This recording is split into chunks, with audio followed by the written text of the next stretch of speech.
You thinking about starting a junk removal business? Well, stick around. We're going to talk about it. Most junk removal guys just pick everything up and take it to the dump and charge a fee for it.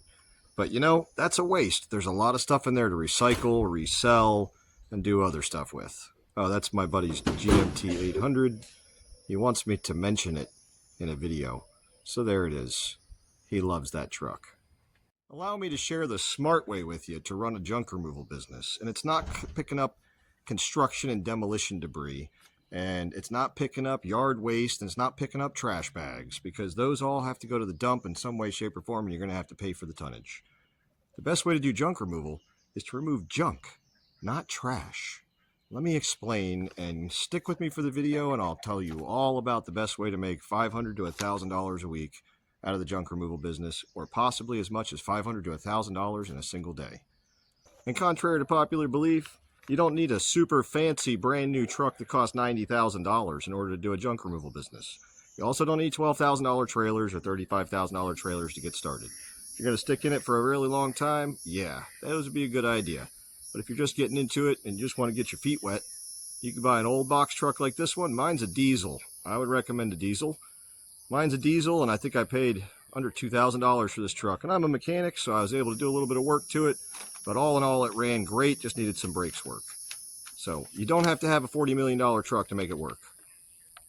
Now, there's a lot of tips that someone can give on the junk removal business, but some of the ones that I'm going to share with you are not ones that people in the industry will readily share with you. Why? Because this is how they keep making the money and let everybody else stay out of the industry.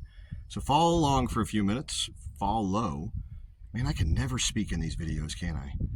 Follow along for a few minutes and check out the video. Comment down below. Tell me what you think. Tell me if I'm wrong, or if you hate me for sharing these secrets, you can tell me down there too.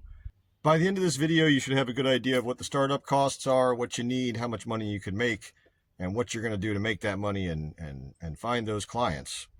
And if you pay attention, it should give you a pretty solid foundation to start your own business. Let's talk about the type of junk removal business that I'm talking about here, because I'm not talking about the type of junk removal business that does construction and demolition debris and trash and clean outs of places that have been flooded, and they've got drywall and they've got insulation and lumber and all types of stuff like that with hazardous materials. I'm not talking about a junk removal business that picks up used motor oil or takes old paint. I'm not talking about something that deals with hazardous materials. There's a junk removal business sector that you should be trying to get into, and that's the one where you don't have to deal with all that stuff. It's the one where you can actually make some money if you do it right, and you use your brain and you recycle, because that's what we're going to be talking about here, is finding ways to recycle different types of junk. Well, Zach, you may be thinking, how the heck do I know if it's recyclable junk? Well, here's the way that you look at it. If it's something that can be donated, something that can be resold, or something that could be taken to a scrapyard, or something that could be composted, then in some way, shape, or form, it's recyclable. The stuff you don't want to take is stuff that's going to be nothing but dump. So you don't want to take household trash. You don't want to take hazardous chemicals or old tires.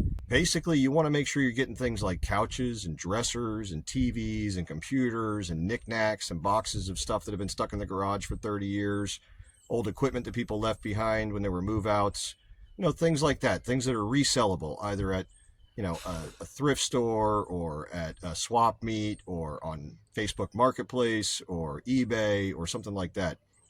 Because all of these things have value to someone. The old saying is, one man's trash is another man's treasure. And in this case, someone's going to pay you to come pick up their treasure that they think that is not treasure. And you're going to turn it into more treasure. So the way that this works is, basically, you're going to set your junk removal business up to get clients. And I'm going to explain that in a minute.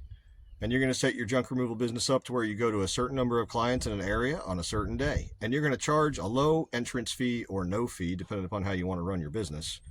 And then you're going to go to all those clients, you're going to pick up all that stuff, and then you're going to take it back to a place where you sort it and go through it, preferably a piece of property that you own or a commercial piece of property. One or the other, you're going to sort through it, you're going to figure out what's of value and what's not of value. You're going to set the stuff aside that's worth selling, and you're going to sell it. And you're going to set the stuff aside that's only worth scrapping, and you're going to scrap it. And you're going to set the stuff aside that you can donate because you can't get any money for it in any other way, shape, or form. And you're going to take it to a charity and you're going to donate it. And then that charitable item you just donated, if it's considered to have value, you can write that value off on your taxes at the end of the year. So in some way, shape, or form, that even makes you money. So basically what I'm trying to tell you is the trick to a junk removal business and making money with it is to only take things, for the most part, that you think you can sell or make something else out of, or fix, or repair, or turn it into something that's useful. If it's just trash and needs to go to the dump, you should probably pass. Every once in a while, you're going to have to go to the dump anyway, because when you go through stuff, when you scrap stuff, you're going to find little things that just nobody wants. You're going to wind up throwing those things away. That's okay. Save it. Put it in a pile. Make sure it's not something that's a health hazard. Make sure you're not going to have any problem with, the EPA or anything. I'm not saying to just throw a bunch of trash in the yard, but stack that stuff up somewhere. When it gets to be a decent amount and you need to take it to the dump. Do a dump run. Just do it every once in a while. Sell everything you can. So how much do you sell these items for? Well, that really depends. I mean, if you're getting white goods and they work, people will call you all the time with working white goods. If someone buys a new washer and dryer and they don't have a service with their trash pickup that takes large items, then they have to pay a junk or a trash removal service to come and pick up those large items for them. So they'll call you and they'll ask you how much you're going to charge them to come pick them up.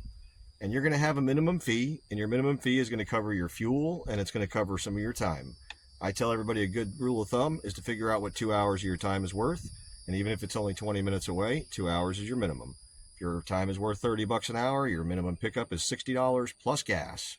So whatever gas or diesel you're burning on your way there, that is going to be added to that $60. And you need to come up with an average. So let's call it 75, depending upon how far away you're going to be driving. So your minimum pickup is $75. And if it's just a washer and dryer and they both work, you'll do it for your minimum pickup, because you're going to turn around, you're going to list those things on Facebook Marketplace, and by the end of the day, you're going to have them sold for $100 a piece if they're working, and a lot more if they're a good quality one. So the other things you can do that with are going to be things like couches. People will pay you to come pick up a couch. Maybe you call it $100. It's a bulky item. It can be hard to move. And if you can't sell the couch, you can take the couch to a place like Goodwill, then you can donate it, and then they can sell it to somebody and give that money to charity. Let's say they have an old dresser. Same thing. If you can't sell it, take it to Goodwill. If they have something else, like an old lawnmower, maybe you can fix it. Maybe you can't fix it. Either way, you could probably sell it on Facebook Marketplace. And if you can't sell it on Facebook Marketplace, you can take it to the scrapyard, and the scrapyard will pay you for it. It won't be a lot, but they'll pay you for it. And the more you scrap it out, the more money you make. So the idea here is you're balancing out the income that you're making. You're paying yourself enough money to survive and pay for your truck and everything that you're doing with your basic pickup fee. Then you take all the stuff that you've picked up and you turn around and you sell whatever you can, and you recycle the rest, and then you compost what you can, and then you take the rest to the dump. But the idea is to take as much of it out as possible. The more you break things down, the more recyclable they are. Now, because you recycle everything, you can advertise that you recycle as much as possible. And if you're recycling 90% of the stuff that you take in, then you can advertise that you recycle 90%. You don't have to recycle it into new materials for it to be recycled. If you resell something and it gets used by somebody else, it's been recycled. If you take it and you fix it up and you sell it and it gets reused, it's been recycled. If you take it to the scrapyard and they go through it, then it's been recycled. If you compost it, it's been recycled. If you take it to the dump and you pay to put it in the landfill, it has not been recycled. But that should be very small amount of stuff, mostly cardboard and things along those lines, which can be composted, should be coming up in the end, because you shouldn't be taking a bunch of stuff that has to go to the dump, because that's not inside of your niche. Your niche, whatever you want to call it, yours is junk, and that's what you're picking up. Now, one of the ways that I really like to do it when I was doing the junk removal business, because as of right now, I'm not in the junk removal business, but I have been thinking about getting back into the junk removal business because I had to close mine when the pandemic hit, and you guys don't want to hear the story, but it's interesting. Anyway, my point here is my system was I would tell people, whatever you've got, tell me what it is. They tell me what it is, and then I would say, send me a photo to this work number. Then they send me a photo, I use the photo, I use what they've got, and I ask them if there's any stairs, or if it's going to be hard to get to, or if I can pull my truck right up to concrete where I can walk it over to. Based on those things, I gave them a quote, and that quote would include my basic pickup fee, along with whatever else I thought that they should pay. If they're asking me to come pick up a 72-inch flat screen TV that's brand new and there's nothing wrong with it, and they just don't want it in their living room anymore because they bought a 92-inch, that's one that I might even be willing to go pick up for free if I know that I can sell it. If it's worth $1,000 and somebody wants you to come get it for free, you can go get it for free and you can make your money back on that $1,000. I'm not saying everything is like that, and I'm not saying you shouldn't be charging those people a fee. I'm saying that as the business owner and as the one operating it, you should be making that decision right there on the spot. Don't turn away $1,000 worth of merchandise that you could resell or recycle for a $100 fee that you want to charge the client to go pick it up. Next thing that makes this business actually doable for a person is you're going to have to map out areas. So your focus needs to be in a small area per day so you can try to hit like 5 or 10 places in one single day. If you're charging $75 per pickup and you're hitting 10 places in the day, that's $750 in that day that you're earning. Now, if you're earning $750 a day just in that stuff, and then you turn around and you sell what's worth it and you recycle what's worth it, you may pick up another $200 or $300 or more out of that stuff that you picked up that day. So there you go. You got about $1,000 a day right there. And that's not even a lie. You can really do that. Now, doing them back to back 5 days a week is not easy because you have to have time to set up the calls. You have to have time to prep the maps. You have to have time to sell the goods, and you have to have time to recycle the goods or compost the goods. But with that being said, it is doable to do $1,000 day. As a matter of fact, you can do bigger than $1,000 day if you get the right clients and they give you the right stuff. Now let's talk about a few of the things that you're going to need in order to properly run this junk removal business that you're talking about getting into now. And that is, you're going to need a place to sort stuff, a place to sell stuff, and a place to sort stuff. Now you can meet people on Facebook and you can ship on eBay and you can do things like that to sell stuff without having people come to your house or your business location. But if you have a location that you can be while you're sorting and selling and setting up client stuff, that would be a great place. Let's say you set it up so that you have a commercial spot or something like that. You could just meet everybody at that commercial spot on the same day, and then all day long you just have people coming in and buying the items that you listed up on Facebook. Surprisingly enough, a lot of people that purchase on Facebook will show up to you on a very specific day as long as you give them a window of opportunity that is large enough. So if you say, I will be at this place from 10 a.m. until 5 p.m., you'll probably get 80% of the people that are saying that they're going to come to actually show up, which is a remarkably low or remarkably high number for Facebook Marketplace because most people just don't show up. But if you keep up with them and you make sure they're coming, they're going to show up, you're going to sell a bunch of your stuff, and you're going to have to sit there for the day, so you might as well be scheduling appointments that day. That brings me to another thing. When you're doing this by yourself and you're solo, it's really important as a solo junk removal guy that you are setting time aside to do each individual thing. You will get totally flustered if you try to do everything every single day. If you're going to set up advertising, set your advertising up to all launch on a specific day. And that day should be the day that you're sitting somewhere and you're selling items from the previous week or the weeks before, and you're meeting people. That should be the day you're able to answer the phone, you're able to answer emails, you're able to answer texts, and you're able to set up appointments for next week. And you should be targeting that advertising to a small community, a place where there's money, at least medium income, and a place where people don't have great trash service, possibly, maybe out in the country, and a place where there's a bunch of great stuff that people will spend tons of money on and people don't want to have to deal with, so they just give it away. At the end of its life, some people don't care about the value, they just want it gone. That's where you should be targeting your marketing. And those are the people that are going to give you things that are worth the most money. In the lower income communities, which I am from a lower income community, so I'm not talking bad about lower income people, but in lower income communities, generally speaking, there isn't the money to pay someone to come remove junk. It'll just wind up sitting on the corner or in the back of the house for 10 years before somebody gets paid to come and take it. So the chances of you doing a very low income neighborhood and getting a lot of customers, you may get a lot of customers, but they may just want free pickup, and that may be okay depending upon what their items are. But there's a pretty good chance that you're not going to have very many customers that are willing to actually pay you by percentage. Number of people that call you will not want to pay you to come pick trash up because that's what they're going to consider it as trash. But it's junk. You don't pick up trash. So let's talk about equipment real quick that you're going to need. I already showed you the box truck that I used when I was doing it. And I've got a really nice dolly. It's a hand truck dolly that carries 800 pounds, an appliance dolly. And I've got some roller dollies, like furniture roller dollies, crank straps, things like that, and back brace, whatever you might need in order to properly move heavy items and stuff by yourself. And you're going to need those things. Most of those are basic. You can get them at Harbor Freight. You can buy them on Facebook Marketplace or something like that, or even Amazon. And once you have those, you can use any size truck you want, because I'll be honest with you, here's the thing. You're going to see these items before you go get them. So if you know you can't pick it up in your truck, you can just tell them your truck won't support whatever product it is that they want to get rid of, or it's too big of an item for you because you're a one-man show, or whatever it may be, and then you just don't get that item. You just take the items that you think would fit in your truck and would do well. Remember, you're running a business and not a charity. I mean, I like to help people. I fall into that all the time in my business and in my life. And it's a good thing to want to help people, but it is not a good thing for you to put yourself in a position where you cannot continue doing business because you help too many people. Did you hear that? Do not put yourself in a position where you cannot stay in business because you help too many people. You cannot help anyone if you do not have a business. Now, let's talk about some of the other stuff that you need, because we talked about a truck, and it can be anything from a small box truck to a pickup truck to a car if you're picking up small stuff, and then a hand truck and some other stuff for you to tie things down and move things around. Maybe some totes and bins, because sometimes people will have a bunch of like clutter they'll want cleaned up, and it'll be a bunch of knickknacks and trinkets and stuff like that, and you just want bins you can just throw stuff into. But don't worry, because after your first couple junk removal jobs, you'll have bins, because people will have bins full of stuff and they will just hand them to you. Bins that somebody tightly packed and neatly packed 5 or 10 or 15 years ago, and now they just don't care enough about it to even keep it, so they're going to pay someone to get rid of it. It also wouldn't hurt if you had a website, okay? I'm not saying you have to have a website. I'm just saying it wouldn't hurt if you did have a website. A website is a great place for when you're advertising to send people to, that gives them a little bit of information about you and how to contact you. Maybe it'll have their phone number or your phone number for your business, which I'd recommend you don't use your personal cell phone. Use a Google Voice number or something imported if you have to, but don't use your personal cell phone for a business number. So that brings us to a good dolly, a back brace, some crank straps, some furniture dollies, a truck or a vehicle to move stuff in, a website, and how about a social media presence and a phone number? We already have the phone number. We need an email and a social media presence, and then whatever licensing that you're going to be required to have in your area.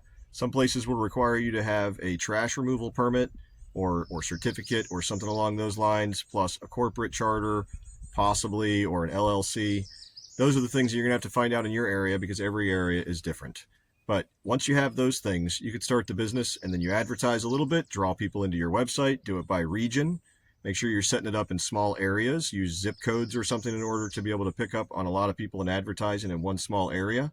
And basically just remember to build systems that scale. You're going to build something that scales. So maybe Monday through Wednesday you do pickups. And then Thursday and Friday you do sales and you do appointment setting. And then Saturday and Sunday, maybe you don't do anything. You take Saturday and Sunday off. And maybe Thursday and Friday, not only do you sell stuff, you also break stuff down for the recycling. So basically, if you set it up right, you could work 3 days a week outside the office and 2 days a week inside the office, and you could probably make $2,000+ a week. And I don't even think that that's crazy. I think that's a very doable number, which is why I'm thinking about getting back out of the mechanics game, which I'm getting kind of tired of, and getting into the junk removal business again. But who knows? I like 1,000 different businesses, and I always think about starting something new, so I don't know where I'll be in 5 years. Maybe YouTube will pick up and you guys will actually like my videos and you'll start watching them more, right? Yeah? Well, what do you think? Maybe? No? Well, whatever. That doesn't matter. That matters. I want you guys to like my videos. So speaking of liking my videos, you want to hit that like button? You want to subscribe? You want to comment down below? You want to tell me what I should be making more videos about? You want to tell me something else? Let me know. I'm looking forward to hearing from you. With all that joking aside, track your progress. Write it down in a book. How much are you charging? How much are you spending on fuel? How much are you spending on your truck, insurance? All these different things are going to be important for you to be able to keep track of. So track your progress, and as you go, track what it's costing you and how much money you're making. Also, get yourself on Google Maps. Get yourself on Apple Maps as best you can. Get out there, because people will search the maps for junk removal, and they'll find you, and then they'll call you. That is a wonderful way to get business. And then get yourself some reviews up there. Your first couple customers, you can maybe ask them if they like the service. If they like the service, tell them that it'd be really awesome if they like the service, blah, blah. If they like the service, tell them it'd be really awesome if they would leave a review for you. You would really appreciate it. You want honest reviews. You don't want them to be bad reviews by any stretch, but you do want them to be honest. Don't have them say you came out and cleaned out the whole house for $50, because then somebody else is going to want you to do it. Basically, all in all, if you avoid the just dump everything trap that people get into, and you don't compete with the construction and demolition companies that carry dumpsters around and basically just take them to the dump and flip it and then charge people for the amount of weight that they're dumping. It's dumped by tonnage, weight. It's weight, tonnage, mass, weight, whatever the heck you want to call it. Basically, they're charged by the load, a certain amount for every pound of weight. And if you get out of that, then you're going to be successful, because you don't need a huge fleet or a fancy truck and lots of heavy, paint work or something for people to trust your business and for you to make money.